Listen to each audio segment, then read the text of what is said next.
نحمده ونصلي ونسلم على رسوله النبي الكريم وعلى آله وأصحابه أجمعين. اللهم صل على سيدنا ومولانا محمد وعلى آل سيدنا ومولانا محمد وبارك وسلم صلاة وسلاما كثيرا كثيرا. يا رب صل وسلم دائما أبدا على حبيبك خير الخلق كلهم. توفیق الہی اپنے مرشد پاک کی برکت سے عشاء کی اس نشست میں حضرت اقدس مفتی عبدالرؤوف صاحب ستروی دامت برکاتہم کی کتاب 40 گناہ کا درس چل رہا ہے. ناجائز معاملات پر بات چل رہی ہے کہ اللہ نے قرآن کریم میں اور اللہ کے حبیب صلی اللہ علیہ وسلم نے احادیث مبارکہ میں رزق حلال کی ترغیب فرمائی کہ حلال کو اختیار کرو اور حرام اور مشتبہ کو چھوڑ دو. یہ جو حدیث مبارکہ عرض کی گئی تھی اس کے راوی ہے حضرت ابو ہریرہ رضی اللہ تعالی عنہ. فرماتے ہیں کہ نبی کریم صلی اللہ علیہ وسلم نے ارشاد فرمایا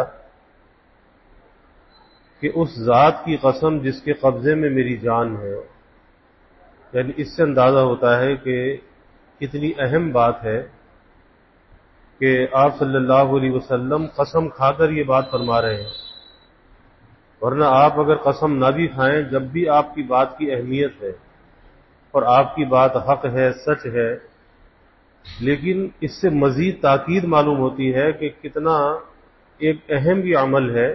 اس لیے آپ قسم کھا کر یہ بات فرما رہے ہیں کہ اس ذات کی قسم جس کے قبضے میں میری جان ہے، تم میں سے کوئی اپنی رسی لے کر پہاڑ کی طرف جائے، اپنی رسی لے کر پہاڑ کی طرف جائے اور وہاں سے لکڑیاں جمع کر کے اپنی پشت پر لاد کر لائے اور پھر اسے بیچ کر کھائے، گزر بسر کرے، یہ اس کے لیے لوگوں کے سامنے ہاتھ پھیلانے سے بہتر ہے کہ کوئی رزق حلال ہو، کسب حلال ہو، چاہے وہ کتنا ہی معمولی درجے کا ہو، لیکن ہاتھ پھیلانے سے بہتر ہے کہ وہ معمولی درجے کا رزق حلال اختیار کر لیں. اور یہ بات میں اس دن بھی عرض کر رہا تھا کہ رزق حلال معمولی نہیں ہوتا. ہماری نظر میں چونکہ ہم نے مختلف چیزوں کی الگ الگ جو ہے وہ کیٹیگری بنا دی ہے، تو ہم سمجھتے کہ یہ تو بہت ہی گرا ہوا کام ہے. نہیں، جو رزق حلال ہے وہ کبھی گرا ہوا نہیں ہوتا، کیونکہ وہ اللہ کو پسند ہے. اللہ چاہتا ہے کہ میرا بندہ یہ کام کرے. اور وہی چھوٹے درجے کا جو کام ہوتا ہے، جب آدمی نیت کی سچائی کے ساتھ اس چھوٹے درجے کے کام کو لے لیتا ہے، اللہ اس کا ہاتھ پکڑتا ہے، اس بڑے درجے میں بھی پہنچا دیتا ہے. لیکن شرط یہ ہے کہ پہلے درجے پہ قدم تو رکھیں. اب اگر کوئی چاہے کہ چھلانگ لگا کے اوپر پہنچ جاؤں تو کیا ہوگا؟ نیچے گرے گا دھڑام سے آ کر. آج یہی کیفیت، لوگ چھلانگ لگانا چاہتے ہیں. اس لیے چھوٹی تنخواہ، چھوٹا کاروبار یا کوئی کم درجے کا کاروبار وہ ناک کے نیچے نہیں آتا. دھکے کھاتے رہیں گے، رلتے رہیں گے، اپنے وقت کو، صحت کو، جوانی کو برباد کرتے رہیں گے. کتنے نوجوان ہیں کہ گھروں سے باہر نہیں نکلتے، گھر میں ہر وقت انٹرنیٹ کا کنیکشن موجود اور موبائل پر لگے ہوئے. گھر والے کہتے ہیں کہ بھائی جاؤ کما کے لاؤ، لیکن اتنا اپنے آپ کو ایڈکٹ کر لیا کہ اب وہ کام کرنے کو دل ہی نہیں چاہتا. تو جوانی کو کہاں پہ کھپا رہا ہے؟ کوئی اس سے پوچھے کہ اب ماں باپ ہمیشہ رہیں گے؟ بالآخر ماں باپ نے چلے جانا ہے. پھر ماں باپ کے سامنے جو اپنے ذمہ داریوں کو نہیں پورا کرتا اور جو اپنے ماں باپ کے سامنے اپنے پیروں پر کھڑا نہیں ہوتا، ماں باپ کے جانے کے بعد در در کی ٹھوکریں کھاتا ہے. کیونکہ ماں باپ کی زندگی میں ماں باپ سنبھالنے والے ہوتے ہیں، سہارا دینے والے ہوتے ہیں، ہمت بڑھانے والے ہوتے ہیں، مشکلات سے نکالنے کے راستے بتانے والے ہوتے ہیں. اور اللہ نے ایک ایسا یہ رشتہ رکھا ہے، بالخصوص باپ کا رشتہ، کہ جو اپنی اولاد کی ایسی خیر خواہی کے ساتھ تربیت کرتا ہے کہ اسے نامعلوم کہاں سے کہاں نکال کے لے جاتا ہے. لیکن جو اپنے ماں باپ کی قدر نہ کرے، پلٹ کر جواب دے، کام چور ہو، نکما ہو، نالائق ہو، پھر ماں باپ جب چلے جاتے ہیں نا، پھر وہ دیواروں میں ٹکرے مار مار کے روتا ہے کہ کاش کہ ماں باپ کا کہنا مان لیتا، باپ کا کہنا مان لیتا، باپ وہ بات بھی صحیح کہتا تھا، وہ بات بھی صحیح کہتا تھا. لیکن اب کیا ہوتا ہے؟ جو چڑیاں چھپ گئی کھیت، اب کیا ہوتا ہے؟ اب تو کچھ بھی نہیں. تو اس لیے بات یہ عرض کر رہا ہوں کہ چاہے کتنا ہی معمولی درجے کا کام ہو، چاہے وہ کتنی ہی چھوٹی سی نوکری ہو، لیکن پکڑ لو، اللہ اس کو بڑے کا ذریعہ بنا دے گا. کچھ سرا تو پکڑو نا. اگر کچھ سرا ہی نہ پکڑا، پہلے درجے پہ قدم ہی نہ رکھا، تو پھر آگے بڑھنے کی کیا امید ہے؟ تو اللہ کے حبیب صلی اللہ علیہ وسلم فرما رہے ہیں کہ رسی لے کر پہاڑ پر جائے، وہاں سے لکڑیاں جمع کرے، اپنی پشت پر لاد کر لائے، پھر اسے بیچے، پھر وہ گزر بسر کرے. یہ اس سے بہتر ہے کہ لوگوں کے آگے ہاتھ پھیلائے، سوال کرے. اس سے یہ بہتر ہے. کیوں؟ اس میں انسان کی خودداری قائم رہتی ہے، اس کی عزت نفس قائم رہتی ہے، اور معاشرے کے اندر کوئی اس کو بری نگاہ سے نہیں دیکھ سکتا. کیوں؟ کہ کسی سے مانگ تو نہیں رہا. ٹھیک ہے، مزدوری کر رہا ہے، چاہے وہ جوتی گانٹ رہا ہے، چاہے وہ سڑک پہ جھاڑو لگا رہا ہے، لیکن کما رہا ہے نا، کسی کا محتاج تو نہیں ہے. لیکن جو معاشرے کے اندر ہاتھ پھیلانے والا ہوتا ہے، اس ہاتھ پھیلانے والے کو لوگ عجیب و غریب نظروں سے دیکھتے ہیں، ذلت کی نظر سے دیکھتے ہیں، اور ایسے شخص سے اپنے کپڑے بچاتے ہیں کہ اگر وہ کسی سے خالی ملاقات کے لیے بھی چلا جائے تو لوگ گھر سے باہر سے واپس کر دیتے کہ بھائی پتہ نہیں کچھ مانگنے آیا ہوگا، کچھ مانگنے آیا ہوگا. یعنی اتنی ذلت ہوتی ہے، آپ اندازہ لگائیے. تو اس لیے رزق حلال، طیب، پاکیزہ، کتنا ہی قلیل ہو، تھوڑا ہو، یہ ہاتھ پھیلانے سے بہتر ہے کسی کے آگے ہاتھ نہ پھیلائے. اور اللہ سے مانگنا بھی چاہیے کہ اللہ مخلوق کا محتاج نہ بنے. اللہ سے دعا بھی کرنی چاہیے کہ یا اللہ جب تک کی زندگی ہے اپنا محتاج بنا کے رکھنا، لیکن مخلوق کا محتاج نہ بنانا. مخلوق کے آگے سوال کرنے کی نوبت نہ آئے، کیونکہ مخلوق کے آگے سوال کرنا یہ ذلت کی علامت ہے. اور یاد رکھیے کہ زندگی کے اندر ہر طرح کے حالات پیش آتے ہیں، کشادگی، فراخی، رزق کی بہتات، اور کبھی تنگی آ جاتی ہے، پریشانی بھی آ جاتی ہے. لیکن ایسی تنگی اور پریشانی میں ایک چیز تو یہاں پر یہ ہے کہ جس زمانے میں انسان کے پاس کشادگی اور فراخی ہو، اس وقت اس کو اڑانا نہیں چاہیے، پیسے کو بچانا چاہیے، ضروریات میں خرچ کر کے اسے بچانا چاہیے. اس لیے کہ اللہ نہ کرے کل کو کوئی مشکل وقت آ گیا تو میرے پاس اتنا ہو کہ اپنا گزر بسر کر لوں، کسی کا آگے ہاتھ نہ پھیلانا پڑے. تو پس انداز کرنا چاہیے. حضرت سفیان ثوری رحمۃ اللہ علیہ بہت بڑے اولیاء امت میں سے گزرے، لیکن اپنے مریدین کو کیا وصیت فرماتے ہیں؟ فرماتے ہیں کہ بھائی اب وہ زمانہ آ گیا، جبکہ وہ تو خیر القرون کے زمانے کے تھے نا، اس زمانے میں فرما رہے ہیں کہ اب وہ زمانہ آ گیا کہ ضروریات کے اندر خرچ کرو اور باقی پس انداز کرو، بچاؤ. اگر تم نے ایسا نہ کیا، نہ بچایا، جو آیا وہ اڑا دیا، فرمایا کہ یہ عمرا، یہ مالدار لوگ تمہاری صافیاں بنا لیں گے. جیسے آج کا ٹیشو پیپر کہ استعمال کیا پھینک دیا، تمہارا ٹیشو پیپر بنا لیں گے. اس لیے دل کو بھی تسلی ہوتی ہے. وہ ایک اللہ والوں کا واقعہ آتا ہے نا کہ کہا کہ یا اللہ مجھے 1 سال کا رزق دے دیجیے. تو کہا کہ ہماری ذات پر بھروسہ نہیں ہے، یقین نہیں ہے.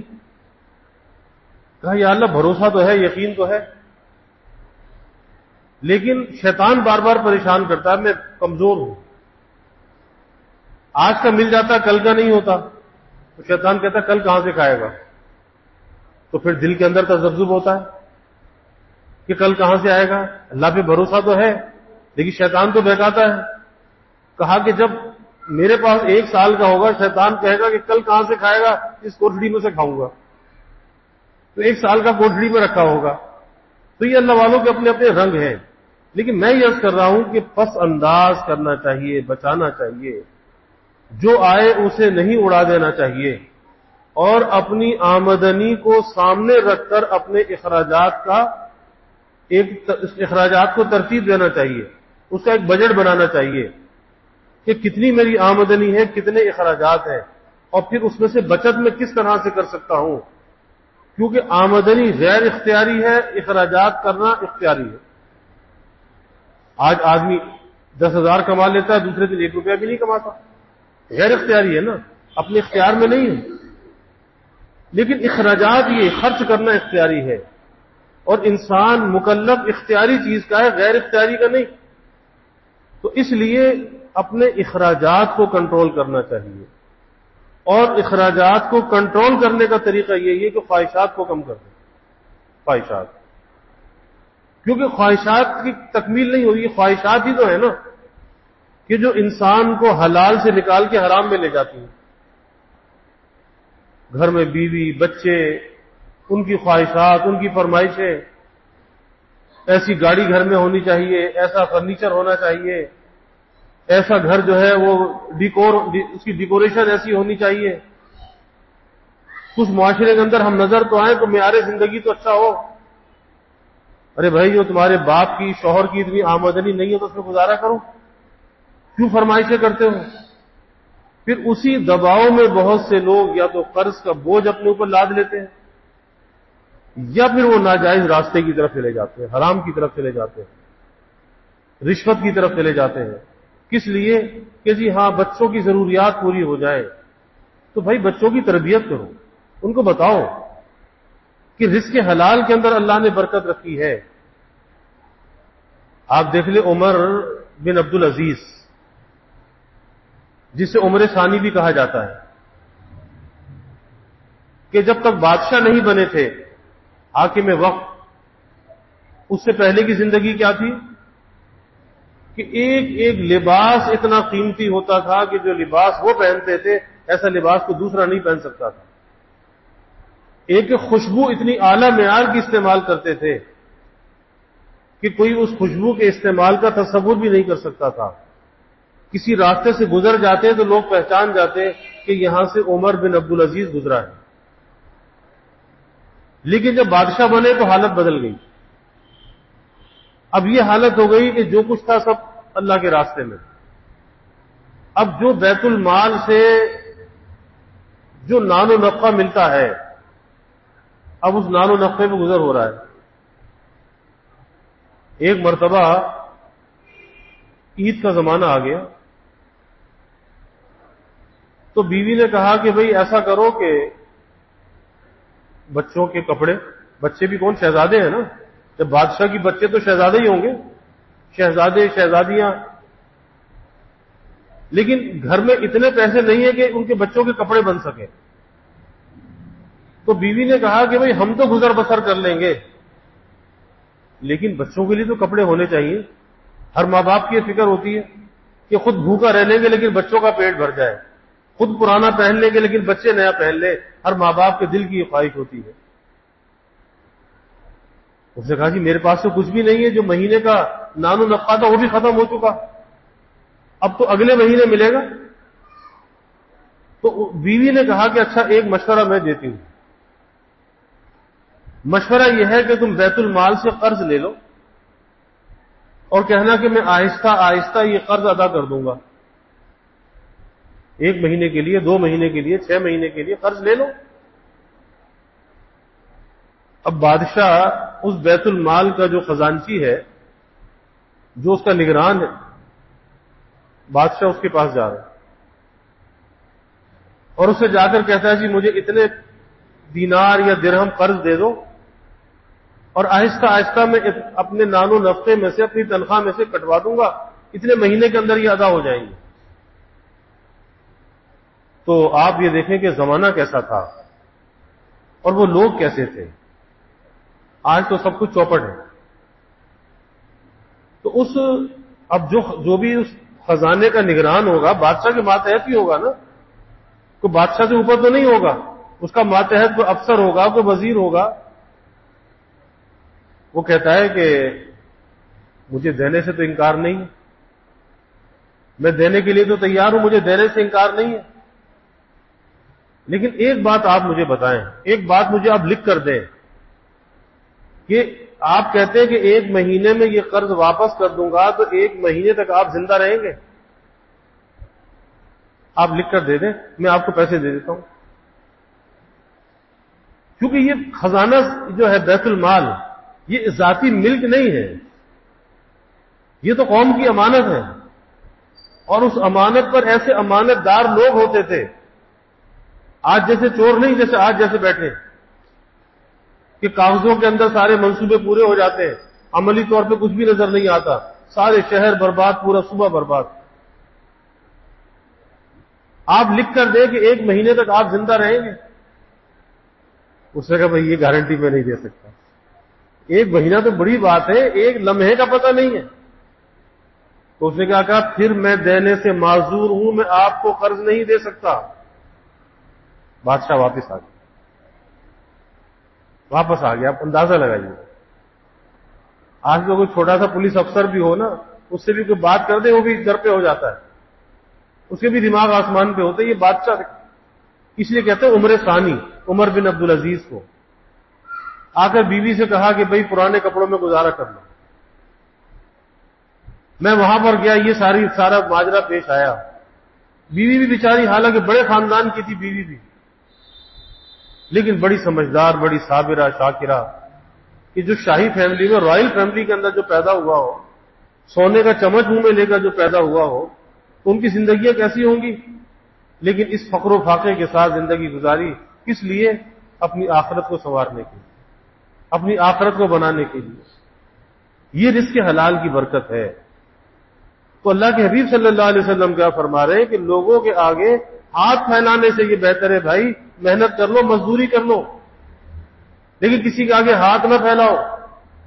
اور دوسری بات جو آپ نے فرمائی کہ تم میں سے کوئی آدمی اپنے منہ میں مٹی ڈالے، تم میں سے کوئی آدمی اپنے منہ میں مٹی ڈالے، یہ اس سے بہتر ہے کہ اپنے منہ میں حرام لقمہ ڈالے، اللہ کی حرام کردہ کوئی چیز ڈالے، اس سے بہتر ہے مٹی کھا لے۔ حالانکہ مٹی کھانے کی چیز نہیں ہے، لیکن مثال فرما رہے ہیں آپ۔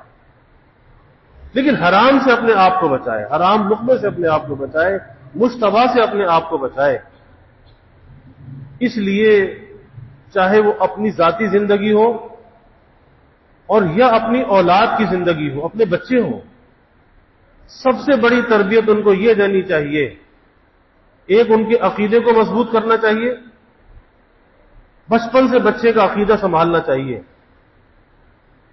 اور دوسری چیز اسے رزق حلال کی اہمیت بتا دینی چاہیے کہ پھر وہ دنیا کے کسی بھی میدان میں جائے گا وہ ناکام نہیں ہوگا، چاہے وہ امریکہ چلا جائے، روس چلا جائے، آسٹریلیا، نیوزی لینڈ، کہیں بھی چلا جائے۔ ایک اس کا عقیدہ صحیح ہو، کوئی عقیدے میں ڈاوا ڈول نہ کر سکے، کوئی اس کے ایمان پہ ضرب نہ لگا سکے، اور دوسرے اسے رزق حلال کے بارے میں بتایا جائے کہ بھائی حرام کے قریب مت جانا، حلال پہ قناعت اختیار کرنا، اللہ نے اس کے اندر بڑی برکت رکھی ہے، بے حساب برکت رکھی ہے۔ آپ دیکھ لیں بچہ کبھی بھوکا نہیں مرے۔ وہ ایک صاحب تھے، انہوں نے اپنے بچوں کی تربیت کی، اپنے بچوں کو عالم بنایا۔ تو اب ظاہر ہے کہ جب بچوں کی تربیت کی، دین سکھایا، عالم بنایا، تو دنیا داری کے اعتبار سے بچوں کے لیے کچھ زیادہ کچھ نہیں کر سکے، تو لوگ تانا دیتے تھے، لوگ کہتے تھے انہوں نے اپنی اولاد کے لیے کچھ نہیں بنایا، انہوں نے اپنی اولاد کے لیے کچھ نہیں بنایا۔ تو وہ جواب دیتے تھے کہ بھائی مجھے اس پر کوئی ندامت نہیں ہے، کوئی پشیمانی نہیں ہے، لیکن ایک بات میں آپ کو بتا دوں کہ میں نے اپنی اولاد کے لیے اگر کچھ نہیں بنایا، لیکن میں نے اپنی اولاد کو بنایا ہے، میں نے اپنی اولاد کو بنایا ہے۔ اور اصل چیز کیا ہے؟ اصل چیز اولاد ہے کہ اگر آپ لاکھوں کروڑوں چھوڑ جائیں، اربوں خربوں چھوڑ جائیں، لیکن وہ اولاد نااہل ہو، پھر ایسی ایسی مثالیں بھی موجود ہیں کہ جن کے والدین اتنے مالدار تھے کہ ان کی زمین سے جب ریل گزرتی تھی تو آدھا آدھا پونا پونا گھنٹہ ریل ان کی زمین سے گزرتی تھی۔ کتنی زمینیں ہوں گی، کتنے مالدار ہوں گے، لیکن وہی بات کہ دنیا تو بنائی، مال تو بنایا، لیکن اولاد کو نہیں بنایا۔ نتیجہ کیا ہوا؟ ان کے مرنے کے بعد ان کی وہی اولاد، وہ بگڑی ہوئی اولاد جس کو بنایا نہیں تھا، شہر کے چوراہے پہ کھڑے ہو کے بھیک مانگ رہی ہے۔ بڑے بڑے کتابوں میں واقعات لکھے ہیں، بڑے بڑے نواب، بڑے بڑے رؤسا کہ جو مال و دولت کو بناتے رہے، بے تحاشا مال و دولت جمع کیا، بے تحاشا مال و دولت چھوڑ کر گئے، لیکن جب اولاد کو بنا کر نہیں گئے، اس اولاد نے اسے بے دریغ اڑایا۔ نتیجہ یہاں پر آیا کہ بعد میں بھیک مانگتے مانگتے دنیا سے گئے۔ اسی لیے اللہ والے فرماتے تھے کہ بھائی اولاد کی دنیا کی فکر نہ کرو، اولاد کی دنیا کی فکر نہ کرو، اس کے دین اور اس کی آخرت کی فکر کرو۔ کیوں؟ اس لیے کہ اگر وہ اہل ہے تو پھر کوئی فکر کی بات نہیں ہے، اللہ اس کے ساتھ ہے، اللہ اس کے ساتھ ہے، کوئی فکر کی بات نہیں ہے۔ اللہ اس کو مارے گا نہیں، تنہا نہیں چھوڑے گا، اللہ اس کو ہلاک یا برباد نہیں کرے گا۔ اگر وہ اہل ہے تو اپنی اولاد کو اہل بنا کے جاؤ، اور اگر وہ نا اہل ہے اور تم کروڑوں روپے چھوڑ کر چلے گئے، ارے وہ تو آن کی آنے سب برباد کر دے گا، سب برباد کر دے گا، لٹا دے گا، عیاشیوں میں اڑا دے گا۔ تو اپنی اولاد کو اہل بنانا چاہیے، نا اہل نہیں بنانا چاہیے۔ آپ دیکھ لیں کیسے کیسے واقعات پیش آ رہے ہیں۔ ابھی لاہور میں ایک قتل ہوا ہے، 25 سال کا جوان تھا اور باپ بڑا مالدار، لیکن وہی بات کی صحبت بگڑی ہوئی۔ رات کو کسی پارٹی میں تھا، اس پارٹی میں جھگڑا ہوا، گولی چلی، مر گیا۔ اکلوتا بیٹا، جس کی اتنا بڑا مالدار جو شخص ہو، جس کی اکلوتی اولاد ہو، تو پتہ کیا چلا کہ اس نے مال تو بنایا، اپنی اولاد کو نہیں بنایا، کہ شادی شدہ ہونے کے باوجود وہ رات کو پارٹیوں میں جاتا تھا۔ اب وہاں پارٹیوں میں کیا ہوتا ہے سب کو پتا، وہاں شراب بھی ہے، وہاں ناچ بھی ہے، وہاں بدکاری بھی ہے، سب کچھ ہے۔ اور پھر جھگڑا ہوا، کیونکہ جہاں شراب ہوگی نا جھگڑا ضرور ہوگا، فساد ضرور ہوگا، یہ تو ہے ہی فساد کی چیز۔ اکلوتا بیٹا چلا گیا، جوان 25 سال کا بیٹا چلا گیا۔ کہ اگر اولاد پر محنت کی ہوتی، اولاد کو نیک بنایا ہوتا۔ اس لیے سب سے بڑی خدمت اپنی اولاد کی یہ ہے کہ اپنی اولاد کو نیک بنا کے جائے۔ یہ سب سے بڑی خدمت ہے، اپنی اولاد کو نیک بنا کے جائے۔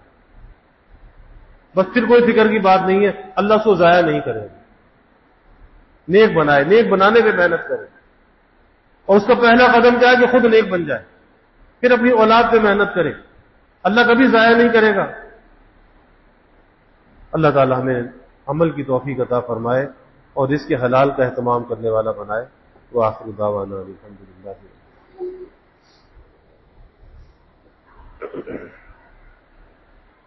الحمدللہ رب العالمین والعاقبۃ للمتقین والصلاة والسلام علی اشرف الانبیاء والمرسلین۔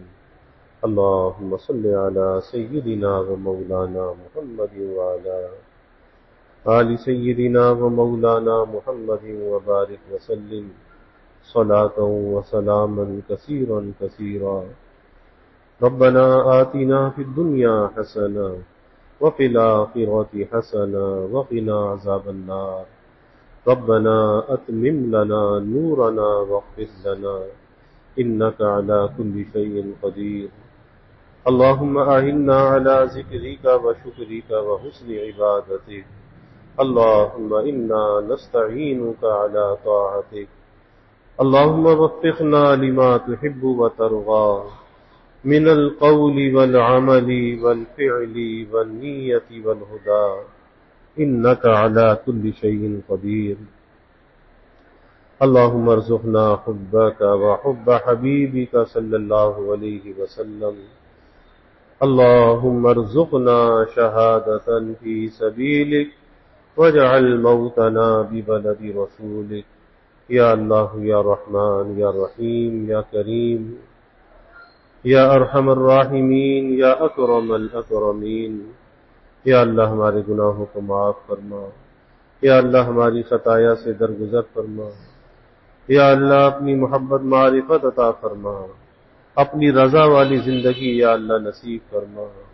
رضا والے کاموں کی یا اللہ توفیق عطا فرما، کسب حلال کا یا اللہ اہتمام کرنے والا بنا، حلال کی رغبت یا اللہ ہمارے دلوں میں پیدا فرما، یا اللہ ہمارے گھروں کے ماحول کو اسلامی ماحول بنا، دینی ماحول بنا، اے اللہ اپنی اولاد کی دینی تربیت کرنے والا بنا، یا اللہ اپنی اولاد کو بنانے والا بنا، اپنی اولاد پر محنت کرنے والا بنا، یا اللہ ہماری اولاد کی، ہماری نسلوں کی یا اللہ حفاظت فرما، بے راہ روی سے یا اللہ حفاظت فرما، اے اللہ معاشرے کے جو بے راہ روی ہے، یا اللہ بے حیائی، یا اللہ یہ ساری لعنتیں جو آج معاشرے میں ہے، یا اللہ ہماری نسلوں کی اس سے حفاظت فرما، نوجوان بچے بچیوں کی یا اللہ حفاظت فرما، اخلاق کی، کردار کی، گفتار کی، عزت آبرو کی، دین ایمان کی یا اللہ حفاظت فرما،